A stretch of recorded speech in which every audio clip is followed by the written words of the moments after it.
আসসালামু আলাইকুম এভরিওয়ান, সবাই কেমন আছেন? আশা করি সবাই ভালো আছেন। তো এখানে আমি আজকে আপনাদের সাথে একটি রেসিপি নিয়ে হাজির হয়ে গেলাম। এখানে হচ্ছে আমি কাবাব তৈরি করব, আর হচ্ছে স্বামী কাবাব। এটা তো প্রত্যেক কোরবানি ঈদে আমার মাস্ট হয়েই থাকবে, আর ঘরে এটা আমার করে রাখতেই হবে আমাদের বাচ্চাদের জন্য। এখানে আমি 250 গ্রাম ডাল ভিজিয়ে রেখেছিলাম প্রথম থেকে 3 থেকে 4 ঘন্টা। তারপর এখানে সব কিছু মশলা নিয়ে নিচ্ছিলাম। 2টা তেজপাতা, জায়ফল, জ্যোতি, লং, এলাচি, দারচিনি, তারপর হচ্ছে সাদা কালো গোলমরিচ, একটা পিপল নিয়েছি, আর বড় এলাচি আর স্টারেন্স। আর এখানে হচ্ছে আমি গরুর মাংসকে আগে থেকে ধুয়ে তাকে ছোট ছোট কেটে তারপর এর মধ্যে ডাল আর হচ্ছে সব মশলাগুলো দিয়ে দিচ্ছি। আর এটা প্রেশার কুকার আমি রান্না করব আজকে। এর মধ্যে হলুদ, মরিচ, ধনে গুঁড়ো আর সামান্য একটু তেল, জিরা গুঁড়ো, এগুলো সব কিছু দিয়ে এখন ভালো করে আমি প্রেশার কুকারে আর কি সিটি দিয়ে নিব 4 থেকে 5টা। এর মাঝে আমি লবণ দিতে ভুলে গিয়েছিলাম, লবণটাকেও দিয়ে দিলাম। তারপরে এর মধ্যে আমি 2 থেকে 3 কাপের মতো পানি অ্যাড করেছি, আর এই পানিতে আমার পুরো রান্নাটা হয়ে যাবে।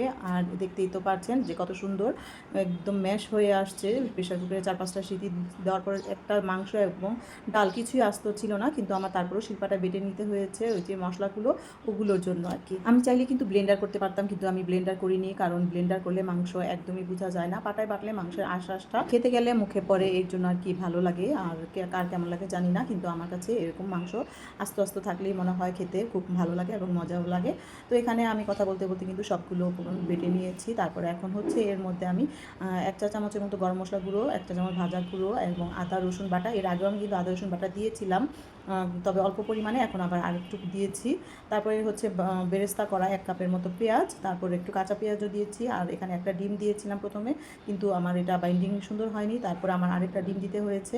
তো এই যে সুন্দর একটা বাইন্ডিং হয়ে এসেছে। এখন এক এক করে কাবাবগুলো বানিয়ে নিব পরিষ্কার করে হাত ধুয়ে, এবং হাতের মধ্যে কিন্তু আমি অল্প একটু তেল দিয়ে তারপরে এই কাবাবগুলো বানাচ্ছিলাম। এক এক করে মানে কাবাবগুলো সুন্দর করে বানিয়ে নিয়েছিলাম। আর এর ফ্রোজেন পদ্ধতি আপনাদের আমি সামনে কোনো ভিডিওতে অবশ্যই শেয়ার করব। ভিডিওটা কিন্তু খুব বেশি বড় হয়ে যাচ্ছে, এই ভিডিওতে শেয়ার করা হয়নি। তো যাই হোক, এখানে এই যে আমি কিছুটা কাবাব একদম টাটকা গরম গরম ভেজে নিচ্ছি। বাচ্চারা ভাতের সাথে আজকে খাবে, আর ওরা এমনিতেও মাঝে মাঝে এরকম ফ্রোজেন করে রাখলে যখন খুশি তখন এই যে কাবাব বের করে সরাসরি গরম তেলের মধ্যে কাবাবটাকে ভেজে নেয়। অনেকে বলেন কাবাব নাকি ভাজার সময় খুলে আসে। এই যে আমার কাবাবগুলো কত সুন্দর হয়ে এসেছে দেখেছেন।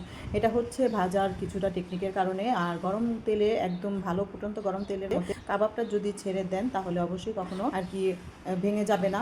আর উল্টে পাল্টে এটাকে ভেজে নিতে হয়, মানে দাঁড়িয়ে থেকে নাড়াচাড়ার মধ্যে যে দিয়ে সরে যাব এটা কিন্তু চলবে না, তাহলে কিন্তু তেলের সাথে কাবাবটা মিশে যাবে। আর এখানে হচ্ছে কাবাবটাকে ভাঙতেই আমার কিন্তু কাবাবের মাংসের আঁশগুলো কিন্তু খুব সুন্দর বোঝা যাচ্ছে, এবং মুখে দিলে মাংসের একটা টেক্সচার যেটা খুব বেশি মজা লাগে। আর আমার ছেলেকে আমি খাওয়াই দেখছিলাম যে কেমন হয়েছে। তো ছেলেকে প্রথমে খাওয়াই দিলাম, ছেলে বললো খুবই মজা হয়েছে, এবং মেয়ের মুখেও দিলাম, মেয়েও খুব সুনাম করলো। তো যাই হোক, আজকের রেসিপিটা যদি আপনার কাছে ভালো লেগে থাকে তাহলে আমাকে অবশ্যই কিন্তু একটি লাইক, কমেন্ট, শেয়ার করে দেবেন। আজকের মতো ভিডিওটা শেষ করছি এখানে। আল্লাহ হাফেজ।